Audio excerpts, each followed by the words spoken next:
आपण जोरदार टाळ्यांनी विवेक उगलमुगले यांचं स्वागत करूया.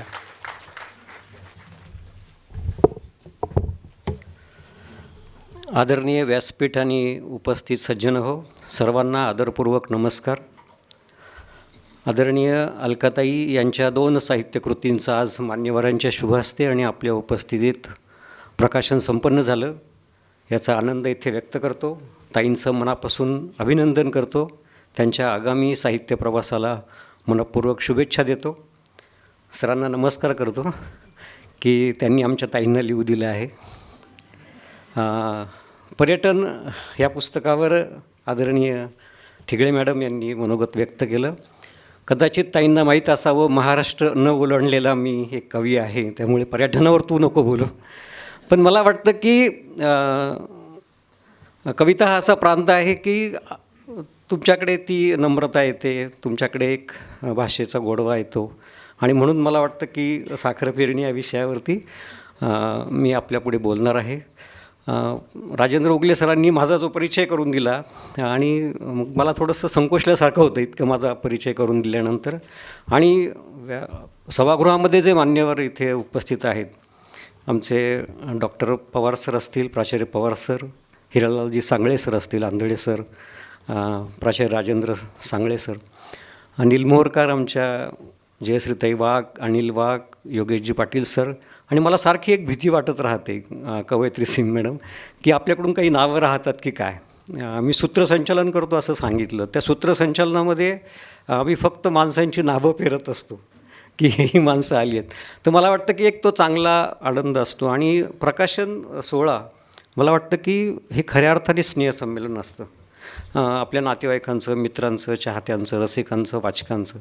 तर ते या निमित्ताने संपन्न होत आहे. आपल्या सर्वांना मनापासून नमस्कार करतो. इथे डॉक्टर सुधीर फडके सार्वजनिक वाचनालयाच्या अध्यक्षा आदरणीय शकुंतलाताई जायभावे काही काळ उपस्थित होत्या. मी त्यांना नमस्कार करतो.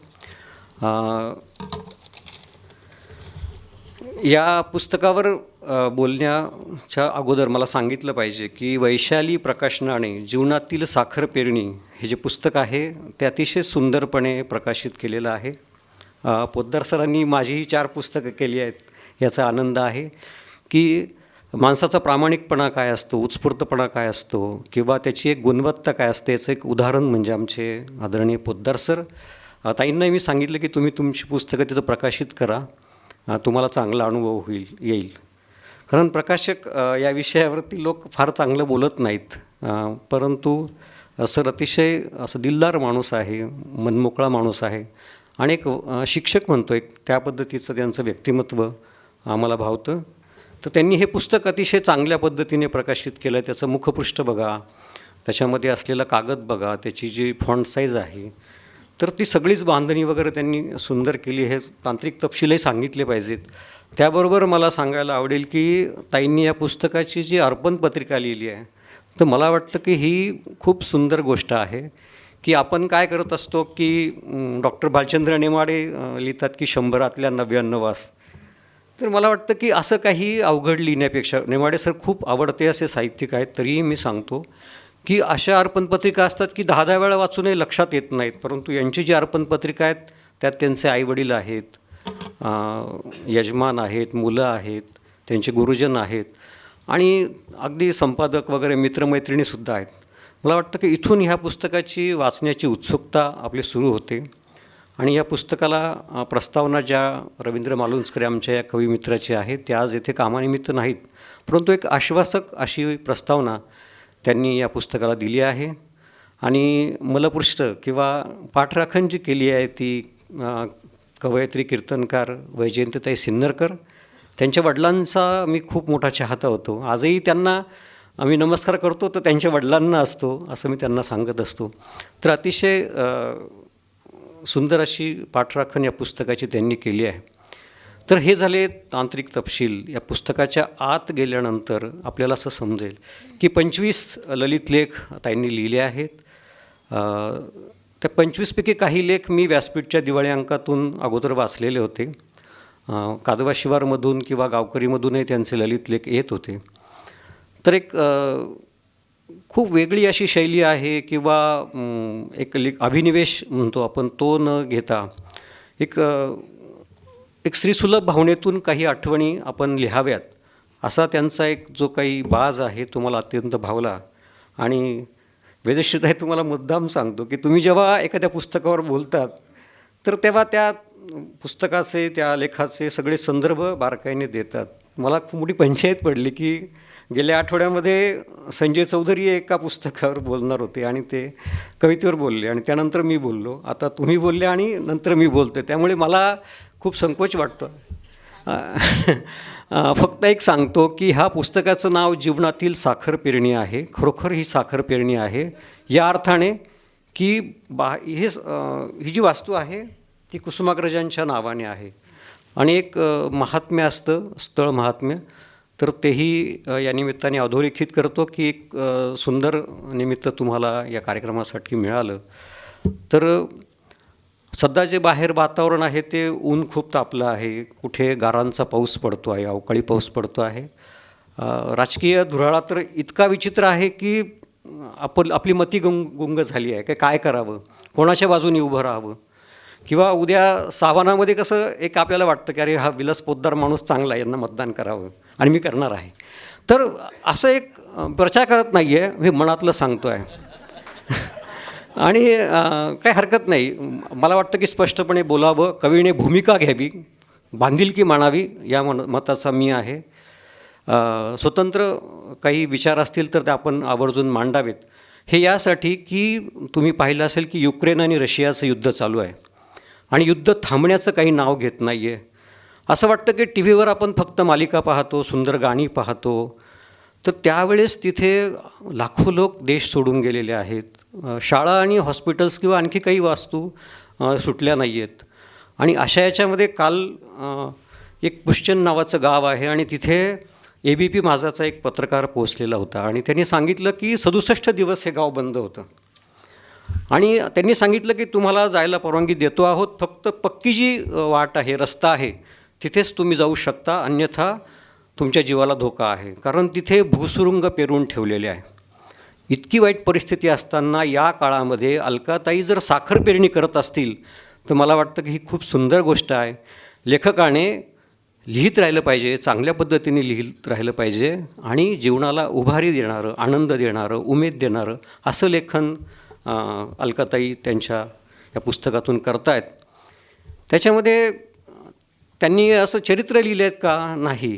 त्यांनी काही किस्से सांगितले आहेत का? तर नाहीत. मला वाटतं की एक आपण जे काही जीवन अनुभवतो, त्याला सामोरे जातो, तर त्याचा म्हणून एक त्यांचा जो लिहिण्याचा, व्यक्त होण्याचा, अभिव्यक्त होण्याचा जो भाग आहे तो इतका स्वाभाविक आहे, त्याच्यामध्ये त्यांचा स्वभाव अतिशय नेमकेपणाने उतरतो असं मला वाटतं, ज्याचा उल्लेख राजेंद्र उगले सरांनी त्यांच्या बोलण्यातून केलेला आहे.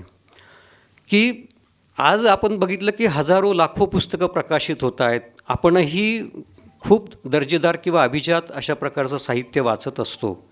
त्यावेळेस अलकाताईंचं पुस्तक वेगळं काय देतं, तर मला वाटतं की वेगवेगळे वाईट अनुभव आपल्याला दररोज येत असतात किंवा आपलं मन दुखावत असतं, त्यावेळेस मनाला ताजंतवानं करणारं, उमेद देणारं, प्रेरणा देणारं असं लेखन अलकाताई त्यांच्या या पुस्तकातून करतायत असं मला सांगता येईल. कारण लेखिका सुसंस्कृत घरातून आलेल्या आहेत, अतिशय उत्तम असे संस्कार त्यांच्यावर झाले आहेत आणि हा उल्लेख केल्याशिवाय मला पुढे जाता येणार नाही. कारण नाशिक असेल किंवा निमोणसारखं शहर असेल, तिथून त्यांचा जो प्रवास सुरू झाला आणि मग त्यांच्या त्या लेखनामध्ये जे वेगवेगळे संदर्भ येतात ते इतके साधे, सरळ आणि सच्च्या अनुभवांचे आहेत की ते वाचताना हे पुस्तक कुठेही कंटाळवाणं होत नाही. रंगनाथ पठारे सर म्हणतात की पुस्तक कोणतं चांगलं माहिती आहे का, की एखादं पुस्तक 5-10 पानं वाचल्यानंतर आणखी पुढे वाचत राहावं वाटतं किंवा शेवटपर्यंत ते पुस्तक आपण पुढे वाचत राहतो, ते चांगलं पुस्तक. मी ताईंना अगदी नम्रपणे सांगतो की इतकं मोठं पुस्तक केवळ 2 ते 3 बैठकींमध्ये मी वाचून पूर्ण केलं. कदाचित असं म्हणू शकतं की त्यांच्या प्रेमापोटी त्या मला भाऊ म्हणतात, मी त्यांना ताई म्हणतो. हा जरी भाग असला तरी पण मला वाटतं की आपली माणसं काय म्हणत आहेत हे आपण केव्हा वाचणार आहोत. उगले सरांनी सांगितलं की पुस्तकं विकत घेऊन वाचायची असतात. आपण खाऊसाठी किंवा इतर गोष्टींसाठी खूप खर्च करतो, मग पुस्तकांसाठीचा खर्च केव्हा करणार? आणि मला वाटतं की आपण सुसंस्कृत माणसं असू तर आपण पुस्तकं विकत घेऊन वाचली पाहिजे. तर यामध्ये त्यांनी ज्या लेखाचा उल्लेख केला की इंटरनॅशनल गेट टुगेदर, तर मला वाटतं की हा लेख अतिशय महत्त्वाचा आहे. तो काल्पनिक आहे की सोनिया त्यांची मैत्रीण आहे, त्याच्यामध्ये प्रियंका, राहुल, वडेरा पण येतात, पवारसाहेब येतात, उद्धव ठाकरे येतात, फडणवीस पण येतात, आणखी जो बायडेन पण येतात. मला वाटतं की हे नावं फक्त महत्त्वाची असं नाही, तर आपल्याला मनामध्ये काहीतरी सुरू असतं आणि मग तो जो मनोव्यापार असतो ना, तो अतिशय महत्त्वाचा आहे. त्याच्यामध्ये कवयित्रीचं जे सुसंस्कृत मन आहे की त्या लालू प्रसाद यादवांनाही मला वाटतं तूप आणायला सांगतात काहीतरी. तर मला वाटतं की कोणाबद्दलच द्वेष नाही, राग नाही, संताप नाही, चीड नाही, ईर्ष्या नाही, सगळ्यांबद्दलचं एक प्रेम. म्हणून मला वाटतं की आज हे सभागृह इथे छान भरलेलं आहे. आपण उत्सुकतेने हा कार्यक्रम ऐकतात आणि मला वाटतं की हा जो लेख आहे तो त्याचं द्योतक आहे. हा लेख म्हणजे मी इतर लेख वाचत असताना आणि त्याच्यामध्ये असा भावनेने गुंतवून गेला असताना हा जो लेख आहे, सुरुवातीला मला वाटलं सोनिया यांच्या मैत्रीण कशा, पण नंतर पुढे पुढे वाचत गेलो आणि माझ्या लक्षात आलं की ह्या लेखिकेकडे एक सुसंस्कृत मन आहे आणि त्याचा परिपाक म्हणजे हा लेख आहे. तुम्ही अगदी आवर्जून हा लेख वाचा, म्हणजे संपूर्ण पुस्तक वाचा. पण मला हा लेख खूप आवडला.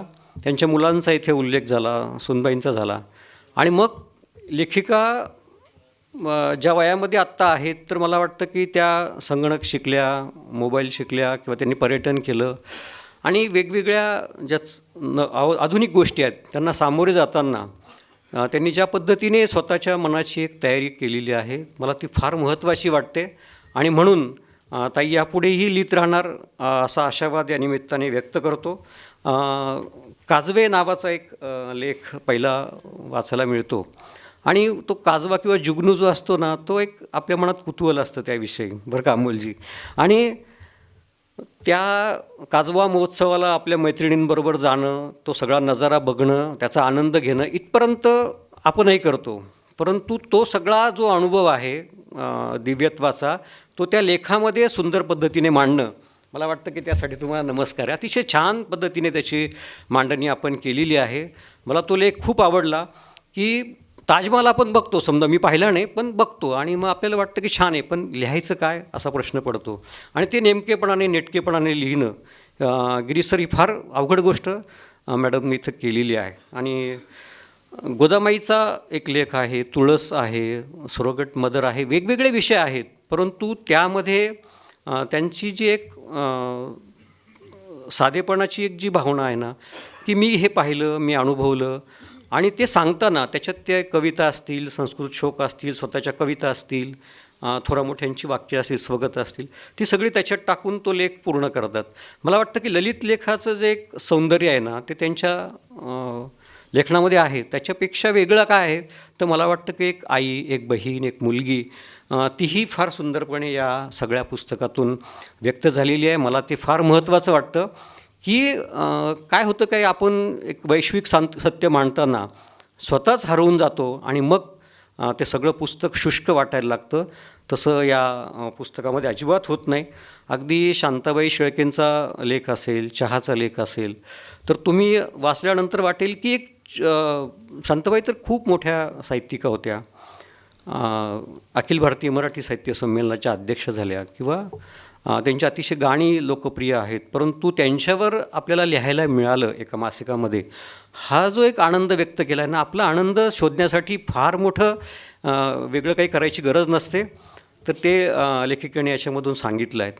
काय होतं, आपणही ह्या सगळ्या गोष्टी पाहत असतो, अनुभवत असतो, त्याच्याला सामोरे जात असतो, परंतु आपल्याकडून ते नोंदवणं राहून जातं. मला वाटतं की ताईंनी एखाद्याचं सहस्त्रचंद्रदर्शन सोहळा असेल, तोही फार सुंदरपणे मांडला आहे की आपल्या माणसांचा सन्मान करणं. आपण बायडेनवर लिहिलं बरोबर आहे, पण मग आपल्या आईवडिलांवर कोण लिहिणार, आपल्या भावावर कोण लिहिणार, मुलांवर कोण लिहिणार, शेजाऱ्यांवर कोण लिहिणार. आता ही जी मुलगी बक्षिसं देते किंवा हे सगळं शाल श्रीफळ देते आहे, ती त्यांच्या घरातली मुलगी आहे. मला वाटतं की हा जो सगळा साधेपणाचा आणि आत्मीयतेचा भाग आहे, ते सगळं या पुस्तकाचं बलस्थान आहे आणि म्हणून मला हे लेखन विशेष भावलं. मला वाटतं की तुमच्या आजीने तुमच्यावर अतिशय सुंदर संस्कार केले, त्यामुळे तुमचा मित्रपरिवार अतिशय समृद्ध आहे. त्यांनी सांगितलं की सुमतीताई पवार ह्या ज्येष्ठ साहित्यिका या कार्यक्रमाच्या अध्यक्ष आहेत. स्वातीताई पाचपांडे मला वाटतं ते काहीतरी आभार किंवा पसायदान म्हणणार होत्या. म्हणजे एक सर्वसंपन्न कार्यक्रम करण्याचा त्यांचा मानस कुठेतरी यशस्वी होताना दिसतो आहे. आणि मला वाटतं की त्यांनी कविताही मधून लिहिल्या आहेत. तर मला वाटतं की पुढेही त्यांनी कवितांचं स्वतंत्र पुस्तक करावं, अशी एक चांगली शक्यता त्या पुस्तकातून आपल्याला समोर दिसते. आणि सगळ्यात महत्त्वाचं म्हणजे या पुस्तकामध्ये ताई ज्या भागातून आलेल्या आहेत, योगेश पाटील साहेब, ती मला फार महत्त्वाची गोष्ट वाटते की काय करत असतो की जेव्हा एखादं पुस्तक आपण वाचत असतो ना, तर आपले संदर्भ आपण शोधत असतो. तर मला वाटतं की हे सगळं बघत आता त्या पुस्तकात माझं नाव आहे तर मला छान वाटतं. केवळ नाव आलं म्हणून नाही, तर त्या आत्मीयतेने आपल्या त्या परिवारामध्ये आपल्याला घेतात याचा एक वेगळा आनंद असतो. त्याच्यामध्ये पिठलं बरोबर आहे, बेसन म्हणतो आपण, ते पिठलं आहे, झुणका आहे, त्याच्यानंतर रस्सा पातोडी आहे, शेंगोळे आहेत, चटणी आहे. मला वाटतं की हे लेखनाचे विषय झालेत, परंतु त्याच्यामध्ये त्यांची जी मांडण्याची पद्धत आहे ते सांगताना एक ताई आपल्याला बोट धरून सगळं ते फिरवून आणते आहे. एक चित्रमय शैली म्हणतो आपण, ती ह्या सगळ्या लेखनातून मला जाणवली. म्हणून या पुस्तकाला केवळ ललित लेख संग्रह असं नाही, तर आपली संस्कृती, त्याबरोबर आपली माणसं, माणुसकी आणि एक संस्कार. काही लेखांमध्ये तर त्यांची ताई जी आहे ना, ती पण समोर येते. त्या वेगवेगळ्या अशा टिप्स पण देतात की तुम्ही हे खा, ते खा, असं करायला पाहिजे, तुम्ही हे करायला पाहिजे. तर मला वाटतं की त्यांना तो अधिकारही आहे, तो त्यांनी मिळवलेला आहे. त्यांच्या साधनेतून, त्यांच्या स्वभावातून त्यांनी उत्तम वाचला आहे, पाहिलं आहे, अनुभवलं आहे. तो सगळा परिपाक म्हणजे जीवनातील साखर पेरणी आहे. मला ही साखर खाताना खूप छान वाटलं, आनंद वाटला. आपल्यालाही तो आपल्यापर्यंत पोचवताना छान वाटलं. मला तुम्ही ऐकून घेतलं. मी वेदश्रीताई ज्या सुंदरपणे त्यांनी या पुस्तकाचा परिचय करून दिला पर्यटनाचा, तितका नेमका परिचय मला करून देता आलेला नाही. फक्त एक सांगतो की मी तुम्हाला या पुस्तकातल्या फक्त 5-10 गोष्टी सांगितल्या आहेत. पुस्तक अतिशय सुंदर आहे. ते वाचताना तुम्हाला आणखी आनंद होईल इतकी मी खात्रीने तुम्हाला देतो हमी. आणि या पुस्तकाबद्दल मला त्यांनी बोलायला सांगितलं. मी ताईंच्या प्रेमापोटी या पुस्तकावर बोललो. खरं तर मी वाचणारा माणूस आहे. मला समोरून बोलायचं इतकी सवय किंवा तितकं नेमकेपणाने सांगता येत नाही, हे मला जाणीव असली तरी ताईंना खूप शुभेच्छा देतो. त्यांनी एक चांगल्या पुस्तकाचा आनंद दिला आणि मला इथे संधी दिली, याबद्दल मी आपला ऋणी आहे. धन्यवाद. धन्यवाद सर.